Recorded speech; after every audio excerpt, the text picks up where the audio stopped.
Do you think that's a fight that could be made for you as well too? I know you tried to get it last year. He had the WBO title. It was stripped, and you ended up fighting for the Oh, vacant title. Do you feel that fight will be made what can I eventually? tell you?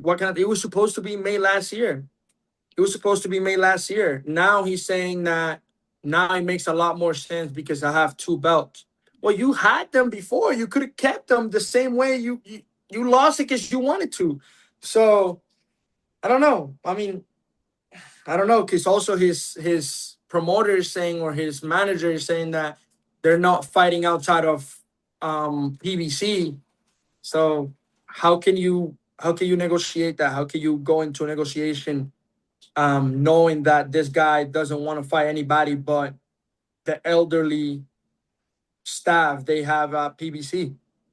Sick of everybody talking shit about Jermell and everything to do with boxing. So this is my vent sesh.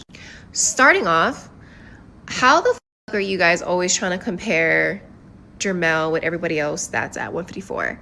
Like, dude literally beat everybody for their belts. He was not a paper champion. His belts got stripped when he chose to fight Canelo. Granted, okay? But mind you know what that means? That means that the belts that was stripped was handed to the next person. So it was not earned. No one earned the belt. Jermell did. He fought every single person for the belt, knocked them out. He's the first champion at 154. The first undisputed champion at 154. So how is nobody trying to give him his flowers? Okay, so mind you, boom, he got stripped because he chose to fight Canelo. Okay, he chose to fight the best boxer in the world at the time that his brother was supposed to have, but he took it because his brother pulled out. I don't want to talk about that man, but yeah. He pulled out for whatever fucking reason he had at that time. So Jermell takes the fight, as everybody would. Yes, it's the biggest fight. He's the face of boxing at the time. Granted, Jermell did not perform fully to his capabilities that I know and believe that, you know, he could have performed. He let people down. He knows that. And it really, really, truly hurts him that he didn't perform to his full capacity. But we can't drag it down already. Boxers have good days, they have bad days, all right? So granted, he disappointed a lot of you guys at 168. He didn't disappoint you guys at 154. Going back down to where he belongs, down to his throne, you know, he's been trying to get a fight forever. He's literally the most undervalued, undisputed champion ever. He's like, no matter what he does, and mind you, his resume is better than everybody's. You guys think an undefeated record is better than an undisputed? Like, when you guys hit me with that, I'm just like, or when people try to comment and they try to be smart and be like, oh, but he lost. Yeah, he did. Yeah, he did. To who?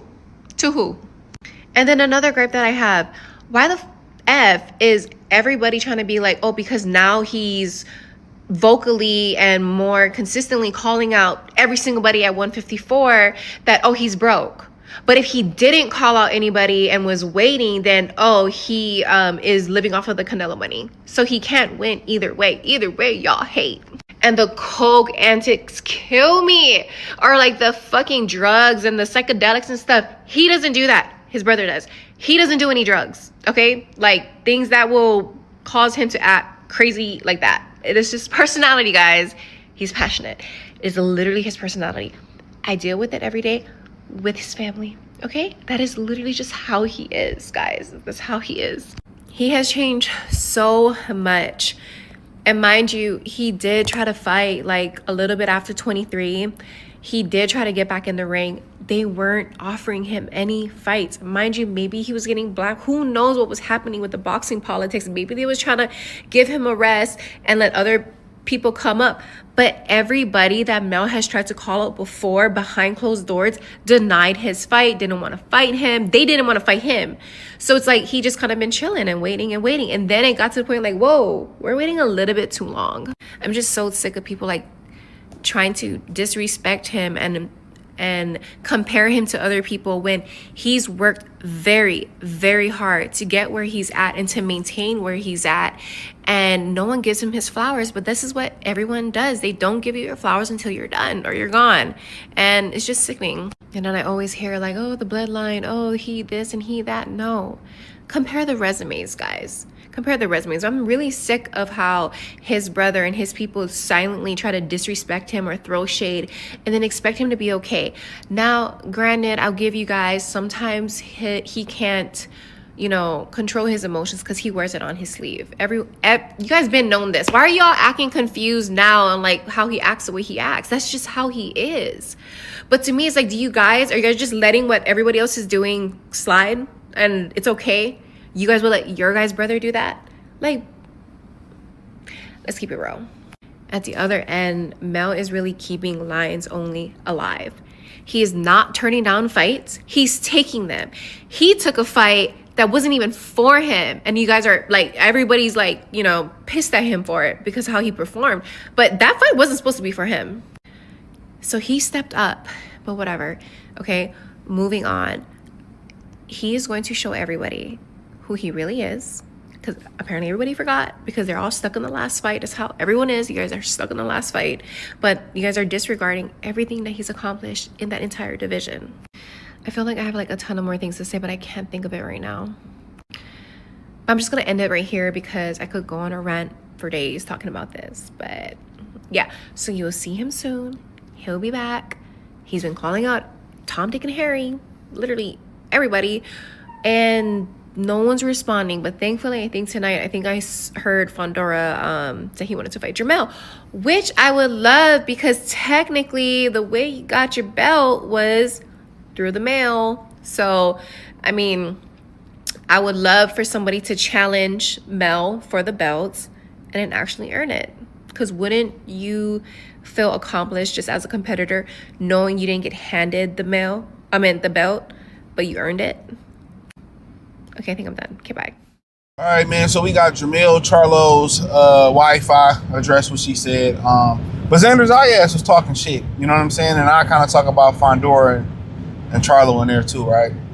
So Xander Zayas said, Fundora a ducking ass ninja, and that he gonna fight the old folks at PBC. And I like Xander Zayas, man. I like people who step up and take challenges. They ain't trying to babysit belts. They ain't trying to hide O's. They get busy. He getting busy with boots.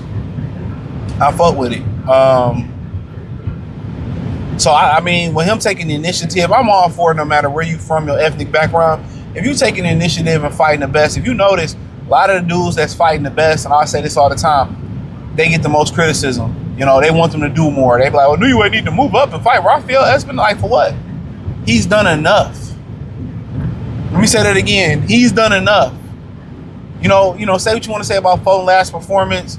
He took chances. He's done enough. When are we going to ask Javante to do what he needs to do? You know what I'm saying? Devin Haney's done enough. Compared to a lot of these other guys. Say what you say about Errol Spence. I mean, he gave you everything you asked for. He's done enough. So when you kind of look at stuff and the people that's doing more and more and more, they want more and more and more and more. They want to ask, and that's American society. American society, a lot of these people want to be lackey, they want to be bums, and they want the hardworking citizens to carry them. And that's why people got an issue with paying, towards taxes, towards welfare, Social Security and shit to some bum ass people. But in this situation, bro, like I love it. Xander ain't scared to lose, or he ain't scared to go out there and win.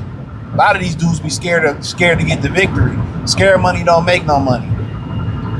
At the end of the day, we all got to take a risk. Everybody be trying to think about 5, 6, 7 years down the line. Tomorrow ain't promised, so you got to take your shot now. Salvador Sanchez had that mindset, and he just fought vagabonds and shit. And I could wait until I'm 30 to step it up, man. He wouldn't be a fucking legend. He wouldn't be a legend. So, that's my whole thing about it. But he right, Sebastian Fundora is going to be fighting the senior citizens of PBC, and that's what they want. They want to protect them. And ain't no shame in this game. And I hate that he was like, well, I'll fight this person, and I will. And no, you won't. No, you won't. No, you won't. I hate the motherfucker. I would do it, but, I will. But I get him, like, stop. Just be like, hey, man, this is what it is. I'm going to do what they got planned for me. I'm going to follow my promoter and my manager's plan. Bam. That's it. Leo Santa Cruz made a career of that and being very hospitable and nice. He's one of the nicest guys. I heard he's the nicest guy, so you really can't. But he kept it being with you, and then it ended up turning out that Gary Russell was asking for fucking welterweight money. But it's another story for another day. So it sounds like Leo, you niggas owe Leo apology like me, but yeah, apologize to Leo. But you know, like I said before, but he did duck that Rigondeaux smoke though. But that's beyond me. So Fundora should just say that. He's so irrelevant amongst the top fighters. It's crazy to me that he's a good fighter, could be a great fighter, unique fighter, exciting fighter, don't seem to be a bad guy, but he don't sell.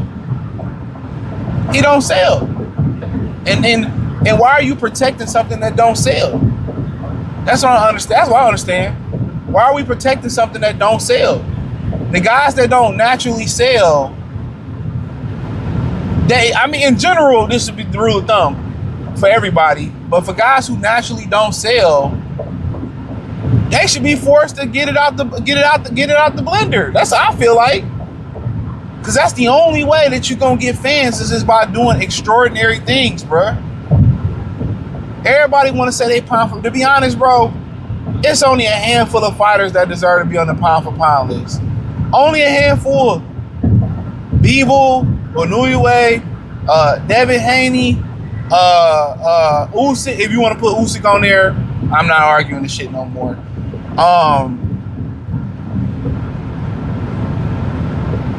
That's really it. That's really it. A lot of them motherfuckers ain't done enough to be on that list, bro.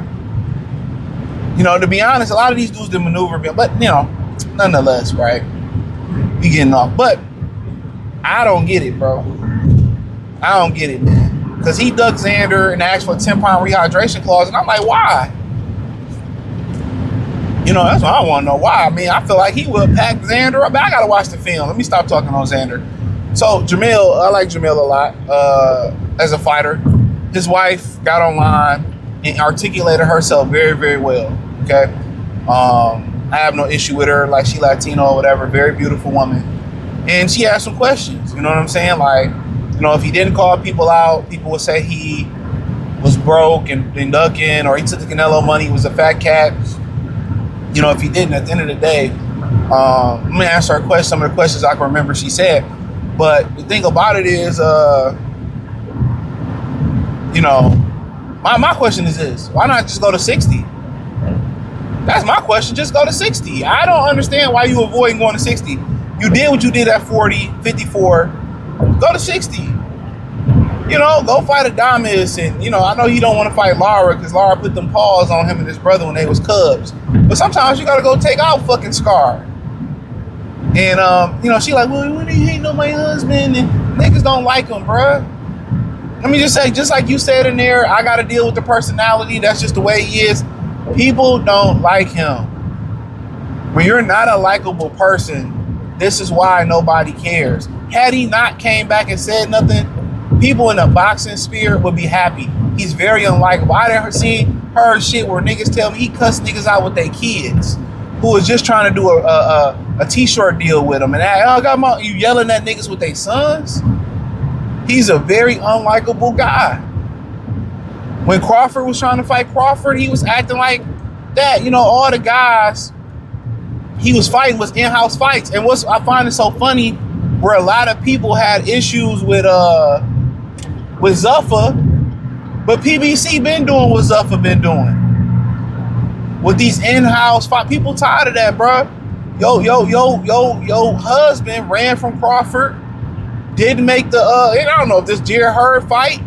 I mean, at the end of the day, he very unlikable, very unapproachable. People tired of that shit. You know, the real talk. Yelling and screaming and all this type of stuff. And you know what I'm saying? Like, you duck Crawford, Crawford, oh, he ain't did this and he ain't did that. He talking shit to you, grabbing his nuts ringside. I ain't fighting him. Nothing like it's shit like that, bro. Like, that's the problem. And nobody wants to see your husband fight no more after he did it for the culture. I do it for the culture. And you went out there and you laid down for Canelo. Then you lost, and in the locker room, he told me, "Oh yeah, we about to go have shots at Don Julio or Patron." Like, bro, did you take a dot? Like, it's a wrap. We nobody want to see you fight after that performance, bro. Don't nobody want to see that shit. You can never throw another punch again, and we don't care. Very volatile, very disrespectful. You know, hell of a fighter, but you know, you ducked a bunch of motherfuckers, and you was undisputed, and I took a belt from him. I don't give a fuck about that, man. Don't nobody count that nigga. They go on the head count on a field trip. They skip over your husband, nigga. Nobody like that nigga, man. Just keep it. You don't like that nigga. He just got money. If he lost it tomorrow, or he did, man, it should be remarried. No disrespect. Be remarried by Thursday, nigga. And it's Wednesday today. You know what I'm saying? So that's my thing about it. You disrespect the fans verbally. You know what I'm saying? Him and his brother talking shit about niggas and shit, and all that shit, all you know. And really off camera, they cool as hell. Or the other one is cool. The big one is cool. Big Maul. He cool. I heard a bunch of people say if he get around that little pit bull, your husband, nigga be tripping. They said when he by himself, when you get him out, he a cool ass nigga, dog. That's what I heard. I ain't really never heard nobody had a bad interaction with Jermell. You can say he on all these drugs and shit, man. Niggas go through shit. I ain't never kicking a dude when he down. You know, personally, I ain't doing that. I get it. You know, I get it. I remember Khloe Kardashian said she smacked Lamar for smoking crack. I ain't mad at it. Yeah, what the fuck is you doing, nigga? So I ain't gonna kick that man while he down and behind. The smack was funny as fuck though. I ain't kicking him while he down. Instead of putting a wedge between the brothers, y'all should be trying to heal that relationship. You know, real talk. But that's why. You know, your husband, Doug, you need to move up to 160 or retire, you know, respectfully. But you know, where we at with it? But yeah, for him and Fundora, I'd love to see that fight. Your husband getting packed up though. Fundora packing Jermell up. Jermell don't like pressure. Jermell don't like he been out the ring too long. Fundora putting him in the pine box. You know, hope you got your insurance papers ready. You got whole life insurance, you got regular insurance, Liberty Mutual Liberty, pack a lion up insurance. You got safari insurance because you know the lions ain't in the jungle, they in the safari. You got it through South Africa, you got it through Ghana, you got it through Nigeria. Think again, motherfucker. Your husband been out the ring too long, he getting packed up. I mean, packed up. You know, tell him where to send the motherfucking pine box to. He came back up. When you back Charlo up, this nigga just start falling apart. Even when he was a boxer, even when Fundora will put him in the pine. Now, can he catch Fundora? He just don't deal with pressure well. Jermell can pivot, and he can use angles. You know, really good condition, strong fighter. But he don't deal with pressure well, so my thing is, he has the tools to win, but to be honest with you, if anybody can beat Fundora at that weight, it's him. Tim's always beating his ass, though, if truth be told, into that head. But it's him or Boots. Zayas, probably Zayas because of the size. I could be missing somebody. I feel like I am. Oh, old buddy packed his ass up too. The dude Josh Kelly just beat up. He knocked that motherfucker out in camp for the Lubin fight. He knocked that bitch out in the real fight. Mazali, if he ever get back active, y'all know he called Boots a monkey. That shit was wild. Boots ain't never addressed that shit, man. Let a black content creator say, ooh, you know, nigga, oh man. But I think Charlo just been out the ring too long. But I think it's either him, Boots, or Zayas or Mazaliev that can beat him. But hey, hit the link in the description. You know, follow me everywhere: X, Facebook, Kick, Twitch, the whole nine. Peace.